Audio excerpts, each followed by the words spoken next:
This is the GamesIndustry.biz Microcast, recorded on Friday, the 27th of September, 2024. I'm James Batchelor. I'm editor-in-chief of GamesIndustry.biz. I am joined by head of GamesIndustry.biz, Chris Dring. Chris, did you attempt to get a 30th anniversary PlayStation 5 Pro? No. I never had a PlayStation. I'm not nostalgic for it. I never had a PlayStation 1. I never had a PlayStation 2. I didn't really get a PlayStation until the third one because I ended up working on it a little bit. One of my first jobs in games was testing PS3 titles. But yeah, I'm not nostalgic for PlayStation 1. It does look nice. And I'm sure if I was a old school PlayStation fanboy, I'd be all over it. But I did see the prices going on. People are trying to charge on eBay. It's obscene. Oh, it's incredible. £10,000. £10,000. And the stupid thing is, someone will buy that. And I'm the same. I never had an original PlayStation. I played around friends and cousins a lot, but I never owned an original PlayStation. But it is weird, that specific shade of grey does take me back to a simpler time. It's weird how a colour can have that effect. Well, I think that's the thing. What I want to see from the next generation of Switch and the next generation of consoles is give us some see-through plastic, guys. Yes. Give us some purple and yellow, and come on, let's get this sorted out. There's that see-through Xbox controller's just been unveiled, and it's that was still a thing. Let's bring that back. Have you seen the analog pockets? The new sort of Game Boy Color inspired analog pockets. Yes. I want every one of them. I want those over I definitely want those over the PS5 Pro. A tad more affordable as well. So well, only a little. Only a little bit. And we're going to be talking about the biggest news of the past week. As usual, we're going to rattle through a few stories that we don't have time to delve into deeply. And we're staying with Sony to begin with. So Sony ran a State of Play presentation just ahead of Tokyo Game Show. And they made quite a few announcements. So Ghost of Tsushima 2 was unveiled. It is now called Ghost of Yotei. It's got a female protagonist. It is out 2025. That's probably the big one, isn't it? That's the big one. That is the big news. There's smaller bits that I'll rattle through. But yeah, I mean, thoughts on Ghost of Yotei? Well, I think that's what PlayStation fans, I think, are craving at the minute, is some sign of those first-party, big, epic action-adventure games that Sony's famous for. And I know we've got a Wolverine vaguely. We know that's coming. And we know that there's a Death Stranding 2. But I think that's one of the frustrations you've had from PlayStation fans lately is not knowing what's coming. We know these things are in the works. We know they're coming. And this is obviously a big one. Ghost of Tsushima was a real shock for Sony. They did not expect it to sell anywhere near the levels it was. It was also a real hit in Japan, and I think it's really telling that they've chosen to reveal this as part of Tokyo Game Show. It is a Western developed game. I know it's set in Japan, and so it's interesting. Naturally, you've got the people that believe it's all part of the woke agenda because the character is not a bloke. I'm back and forth as to how deeply I want to delve into that, given the main topic today. But we'll get onto that a bit later. Yeah. Couple of other announcements from the State of Play was Horizon Zero Dawn is being remastered. That's out October 31st. James? Legacy of Kain, Soul Reaver 1 and 2 remastered December 10th. Pal World is now available on PlayStation 5, but not in Japan. And the speculation is that that's due to the Pokemon versus Pal World lawsuit. And then the big release date, if not a big announcement, big release date, Monster Hunter Wilds is coming out February 28th. We're going to be touching on this a bit later, but this is a big one, isn't it, Chris? Oh, I think so. I mean, Monster Hunter's always been a juggernaut in the US ever since Monster Hunter World, was that the one? Was the one? It's become a real powerhouse in the West as well. We were at Gamescom, James, and we saw the reception the game received. It was I think probably the talk of the show. I've reviewed a Monster Hunter game before. It's not really my type of game, but I'm not surprised by the release date though. That is the Capcom love to drop a game in that sort of February, March sort of spot, whether it's a Resident Evil or Dragon's Dogma this year. That's very much the Capcom spot. So I did always expect Monster Hunter to arrive around this point. But yeah, this is a huge game. I think it's going to be one of the first really, really big ones. Well, it would have been, I think, the first really, really big one until we get onto our main topic for the year. Xbox did also do a stream ahead of Tokyo Game Show, but it was mostly trailers and kind of like updates on games we know about. A few things being shadow dropped on Game Pass. There wasn't as much to talk about not on the same scale of Ghost of Yotei, but there was an interesting point.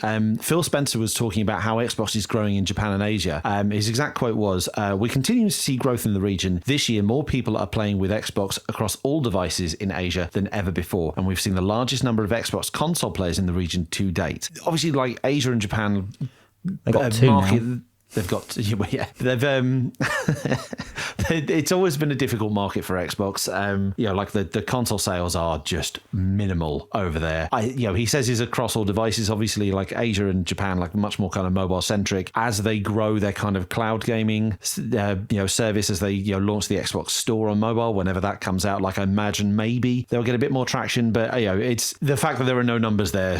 It's like you say, yes, now 2 people are playing, but it's still encouraging to see that they are growing over there. Going back to Sony, Sony's facing a lawsuit. Sony and Shift Up, the developer of Stellarblade, are facing a lawsuit for trademark infringement from a Louisiana-based film production company called Stellarblade. Stellarblade, the film company, was established in 2010. Stellarblade, the game, was originally called Project Eve in 2019. They changed the name in 2022 to Stellarblade. In 2023, Shift Up registered Stellarblade as a video game-related trademark. Stellarblade, the film company, registered Stellarblade as a trademark in June 2023 and have been now taking this on. I don't know how much ground they have to stand on. Like, a film production company is not going to be mistaken for a video game, but it's one of those. It's the whole weeds of like trademark and IP infringement, isn't it? Yeah. Yeah. I'm not an expert in this area. I don't know. I always think with these sort of things, is it worth taking them seriously because they've filed a lawsuit? I don't know. I just have to look at that and assume it's like, if they think they have a chance of winning, that will be worth the money going up against Sony. If not, they wouldn't have bothered. But I don't know how that's going to turn up.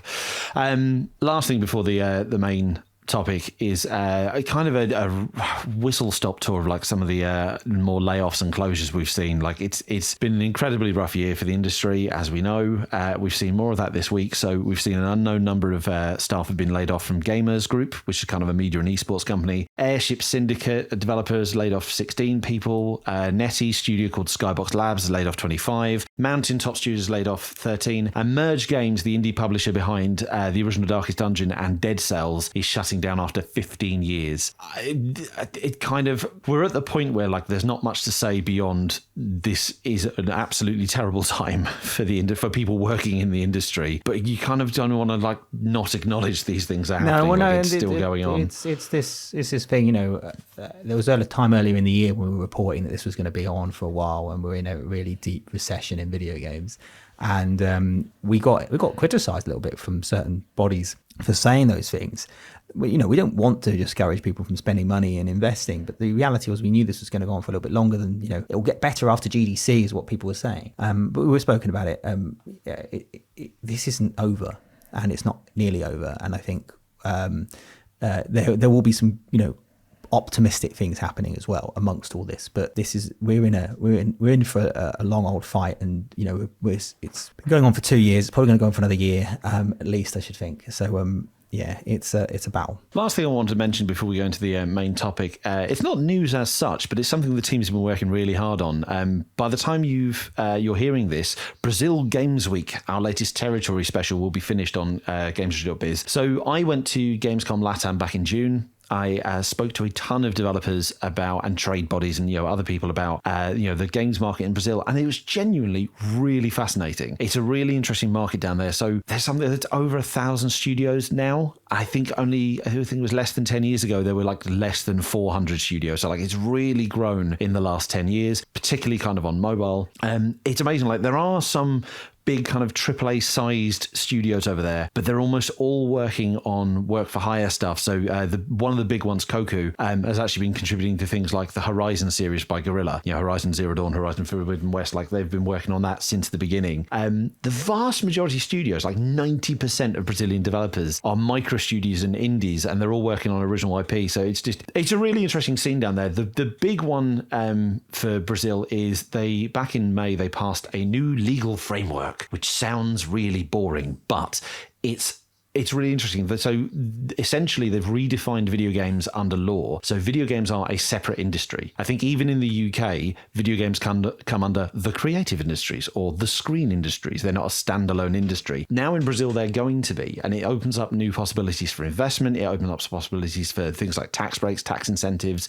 Brazil really wants to kind of compete on a global scale in terms of like, the development that happens there, the sort of games that they're making, how far those games reach. They're even like, it's just getting really into the weeds, but there's going to be a specific, it's called a CNAE number, like a specific number that you register a games business as under this specific CNAE, designating it as a games business, not a software business that makes games.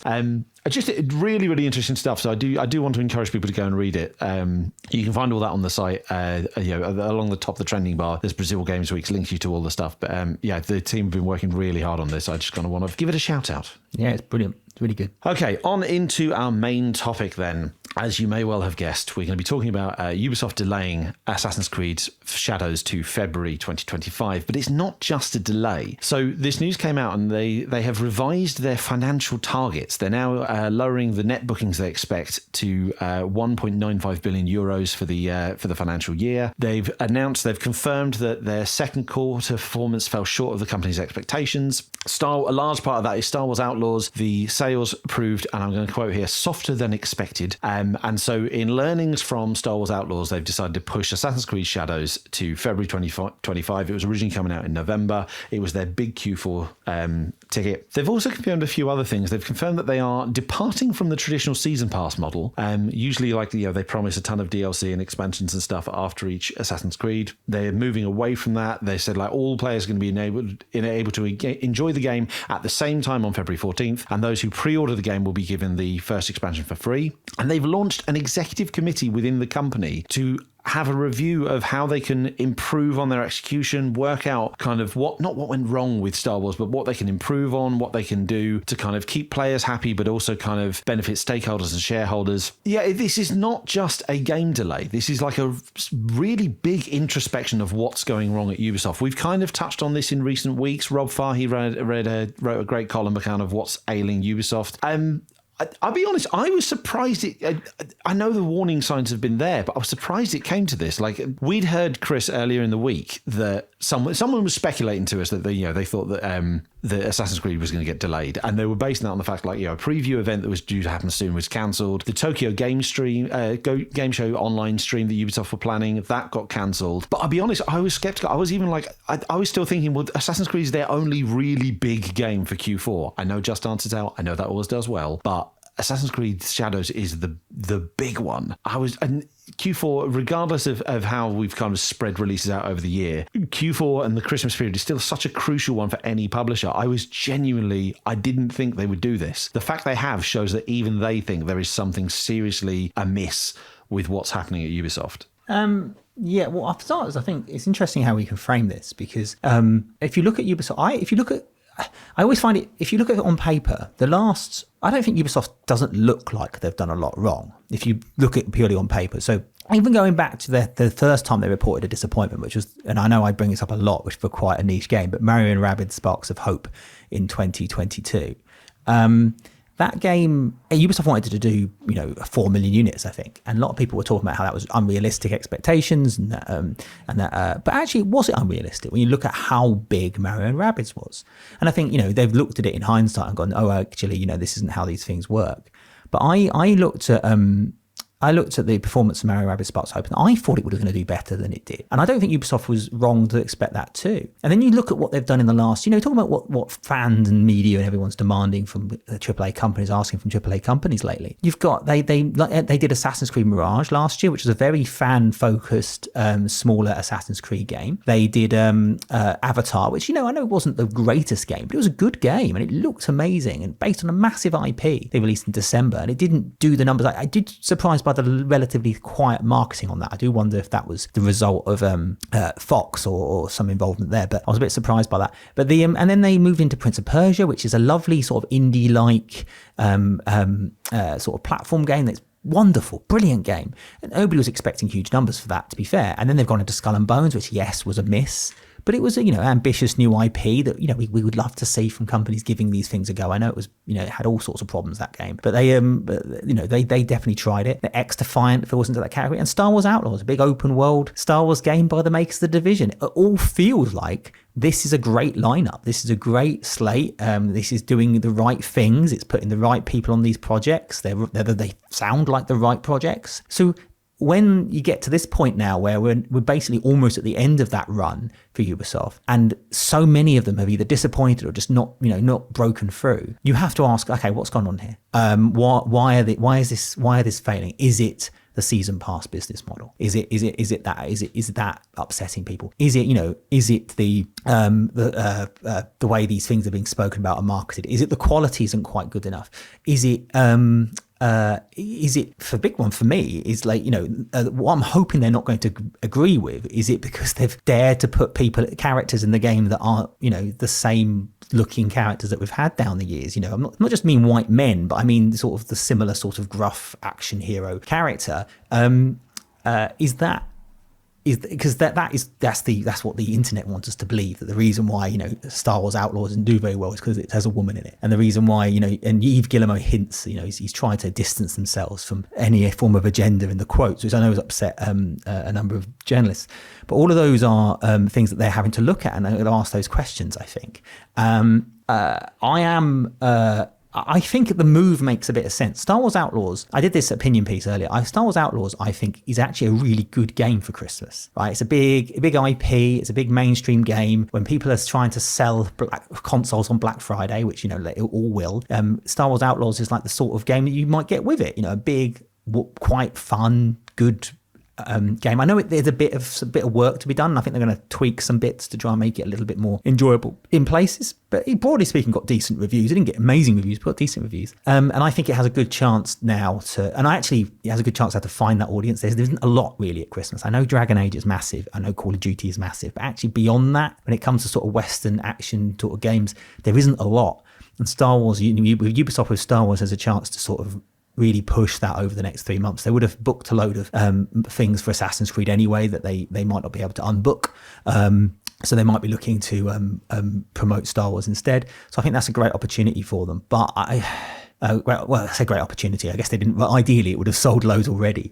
I was surprised by Star Wars Outlaws. Like, a lot of people talked about Concord and about it how failed. I thought that was destined to fail. I think Sony knew that was destined to fail. I don't think they knew it was going to destined to fail to the level it did. But Star Wars really took me by surprise. I think it should have, particularly after its initial reveal, not at the E3 that wasn't in 2023, because it was so much hype and rapturous reception to that, and for it to sort of limp out the gates.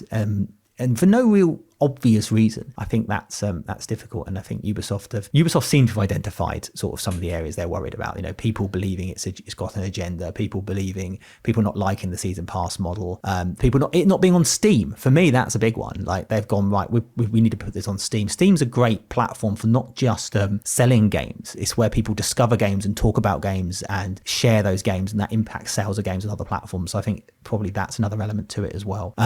My biggest worry about all this is Ubisoft's big games not delivering the numbers they expect. They've got a huge wage bill. They've got a big staff, and at some point, and it's just worth noting that during this whole period they have laid off a load of staff as well, which may have impacted the performance, of course. I do worry that there's another round of cuts to come. I'm not saying there were hints at it in the press release, but you can see in the press release where they're talking about reviewing things and looking at stuff that may be the outcome. Yeah, if not by the end of the year, that feels like a fair number of the big publishers do it, where when their Q4 results come out kind of late January, February, they kind of announce the results and at the same time do a kind of a sweeping layoffs and we're streamlining our staff. So if nothing by the end of the year, then yeah, I wouldn't be shocked if we see job cuts kind of early next year. Ironically, around the release of Shadows, which will put a damper on that. There's so much to dive into here. I kind of want to rewind slightly to that Guillemot quote that you were talking about. He said in the statement, I want to reaffirm that we are an entertainment-first company creating games for the broadest possible audience, and our goal is not to push any specific agenda. We remain committed to creating games for fans and players that everyone can enjoy. I mean, I don't want to delve too much into it, but a lot of the conversation around Outlaws, and particularly around Shadows, has been, as you say, the internet. Not just that oh my God, it's a woman that we're playing, but the woman's not attractive enough. Like I've seen around the news of the delay, you've seen a lot of the backlash around Assassin's Creed Shadows. I mean, we all know it's rooted in the fact that it's a safe bet that it's all rooted in the fact that you play either a black man or a woman. There is no white man here for you to play. But a lot of the kind of the outrage around it and the group around it are picking up on historical inaccuracies, claiming that that's the reason that they're upset about this. Some of them are so ridiculous. I saw one. It was in a reply to one of our tweets. It was like, full like diagram, like kind of highlighting pictures from screenshots. And it's like the doors in this scene are too tall and all the floor mats should be rectangular, not square. Like the absolute nonsense coming from that side. I was kind of frustrated to see Eve kind of capitulate to that or kind of acknowledge it. I think, I don't like the idea that this internet crowd have that level of power or influence over a company's decisions.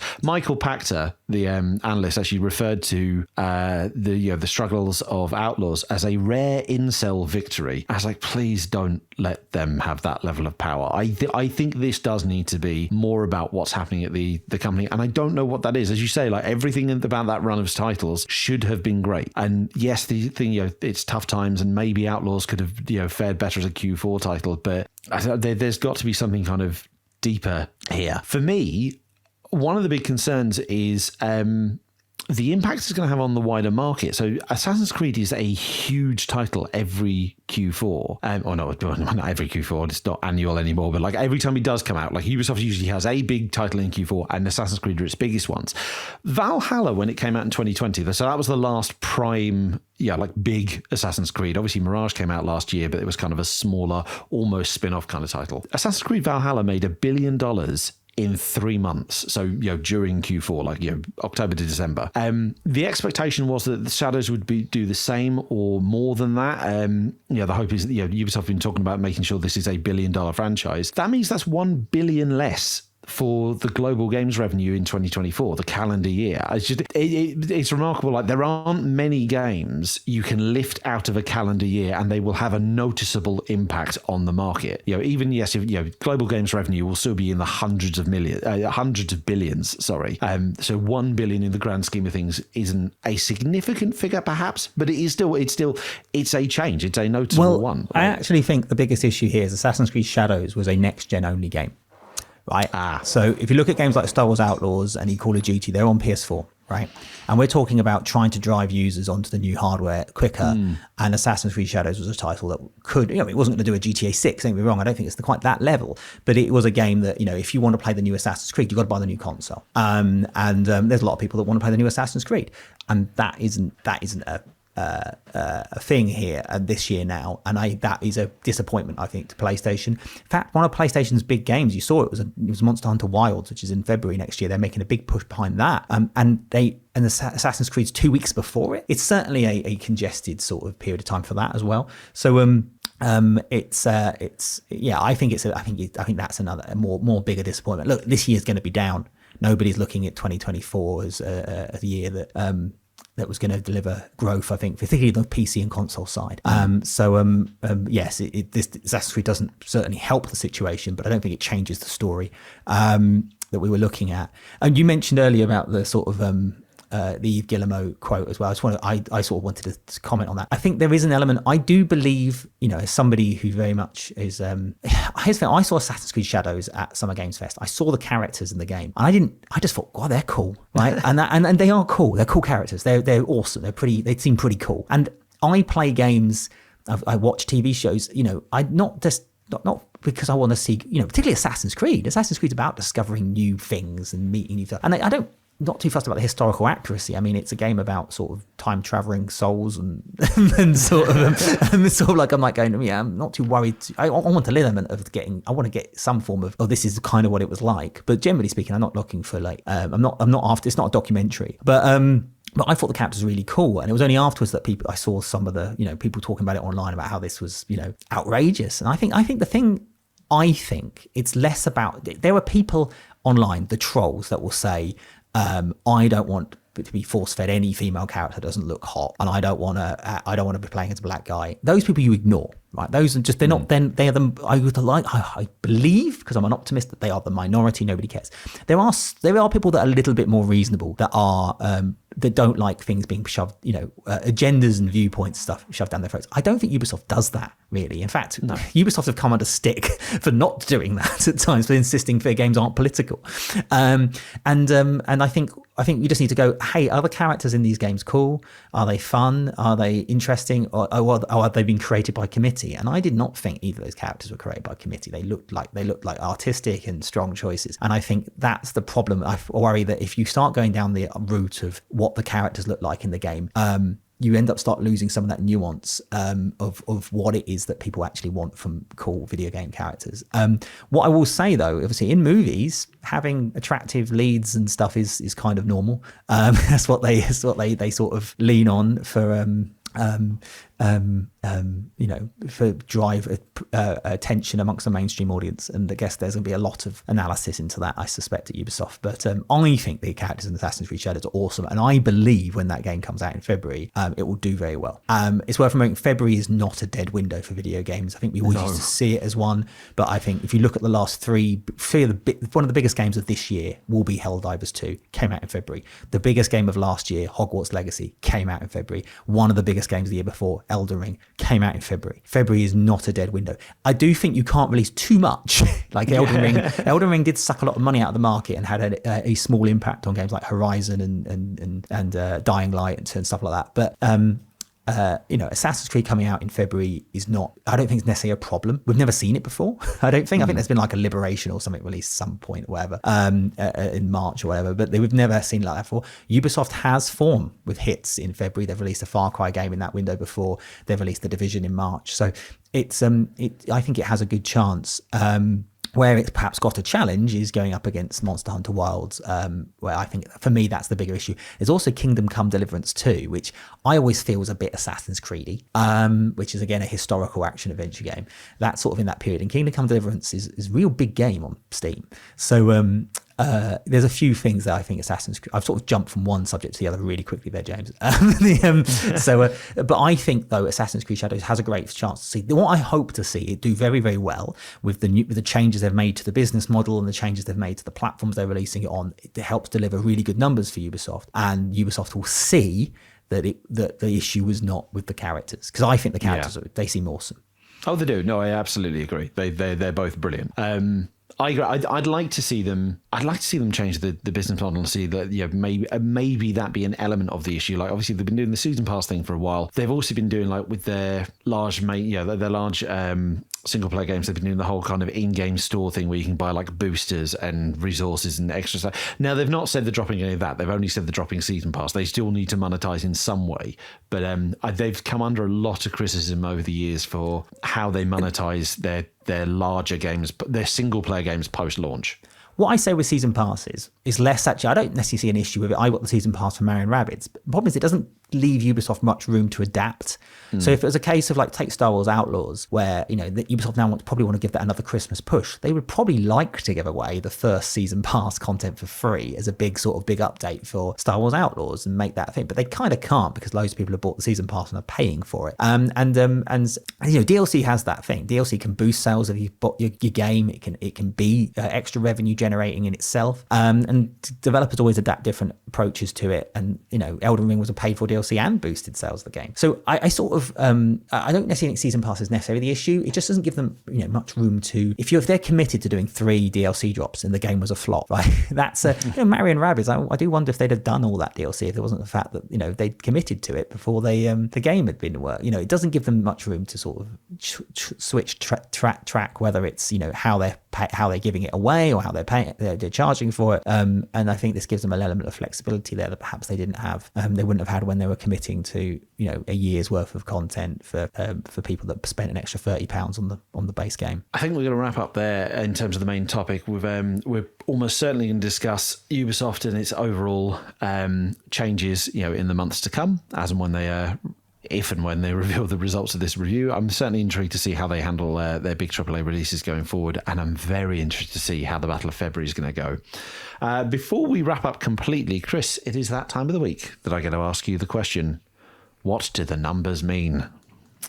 Well, good question is, should we be asking that question every week? We have it. Well, I'm going to be, so by the time this podcast is out, if you go on my Twitter account, Chris_Drigg, I'm going to ask as a vote, is this segment called What Do the Numbers Mean? Which is a reference to a repeated phrase in the game Call of Duty Black Ops. Or is this section going to be called By the Numbers? I will honour whatever the result of that vote is. So go onto my Twitter and you'll hopefully see it. And then next week we'll know whether James will still be asking me, what do the numbers mean? Or whether or not it's, whether we're going to be doing By the Numbers. Because we've got people internally, like behind the scenes here, who keep saying by the numbers, and I'm like, you don't you mean what do the numbers mean? It's like, yeah. So it'd be interesting to see which one people prefer. Yeah, exactly. So what do the numbers mean this week? Well, it's got a few things actually. James, have you heard of this video game? It's a small game. It's called EA Sports FC. Have you heard of it? No. It used to be called FIFA. It's a small thing. Nobody plays it very much. I remember FIFA. That was that niche kind of sports game. Yeah, it's not much of a thing.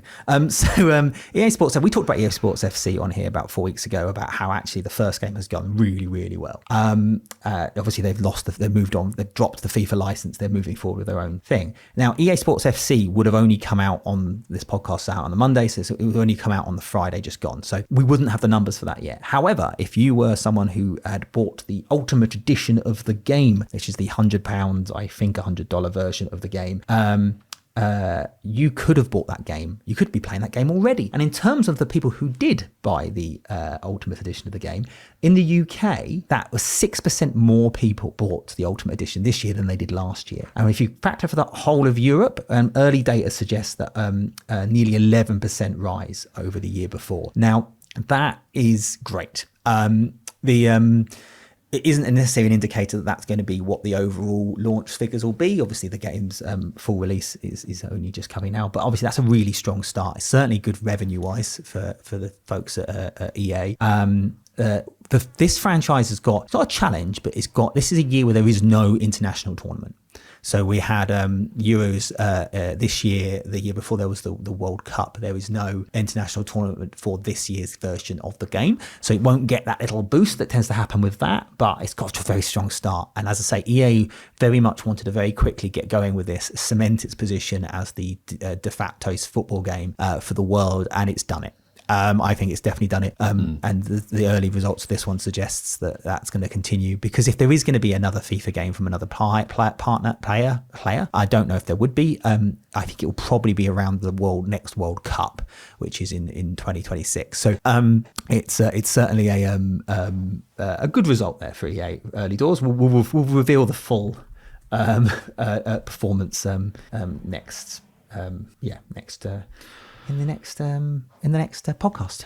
We're seeing this a lot, like a lot of the $100, £100 super duper version, like it gives you 3 days early access, selling more. We saw this with EA Sports College Football early in the year. I wonder if we're going to start seeing this with like the majority of AAA games. Like I know a fair number of them do this. Like get this, the early edition of the game, the super edition of the game, and eventually you get kind of early access. But I don't know, just the numbers I see around these versions, like there's clearly a big audience that are happy to spend that extra $30, £30 for a whole 3. I guess that's a tenner a day. That's a tenner a day for an extra day's play.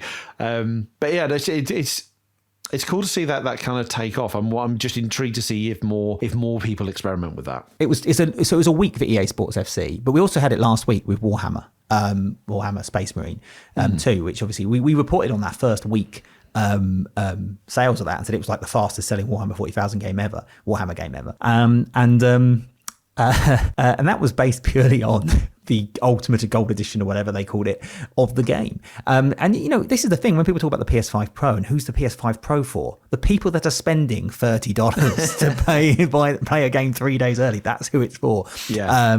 That's the other thing. It isn't just there is another game I wanted to mention that has shot up to the top of the charts with millions of copies sold across Europe, across the world actually this week, and it's a Ubisoft game, and it's The Crew 2. And The Crew 2, so Ubisoft is effectively giving this game away for free. Now, there is a platform fee involved, so you have to pay Steam a bit of money. So I think the game's like less than £1, right, on Steam. And that all of that money goes to Steam. Ubisoft's not making a penny out of it. But it's really done phenomenal. Obviously, I suspect lots of people downloading it. It's on their backlog somewhere. But it's been a real sort of interesting little surge there for Ubisoft, sort of pushing The Crew 2 at this point with millions of players. It's certainly been a big thing. That's not really much else to say about that, but I just wanted to flag it as a sort of interesting thing that's happened there. I don't know what their long-term play is around The Crew. Obviously, they launched a new Crew game last year. And the other thing I wanted to... Sorry, James. Oh, no, I was going to say, they launched a new one last year and they shut down the original, and there was all the not controversy, but there was the complaint around completely shutting down the original. Even the kind of the single player stuff doesn't work without the online component. And so there's a lot. I don't know what the actual motivation was. I don't know if Ubisoft said, but I do wonder if this sort of giving away The Crew 2 is a way of sort of apologizing for that, or it does feel like that. At least getting people on side and enjoying The Crew again, because the Crew 2 was, if I remember rightly, it was kind of a similar or adapted version of The Crew 1's map. So it's still the entirety of the United States to play, whereas I believe Motorfest is just Hawaii. So it does feel like this is kind of we may have you weren't too happy about the how we handled The Crew, but here's The Crew 2 for free.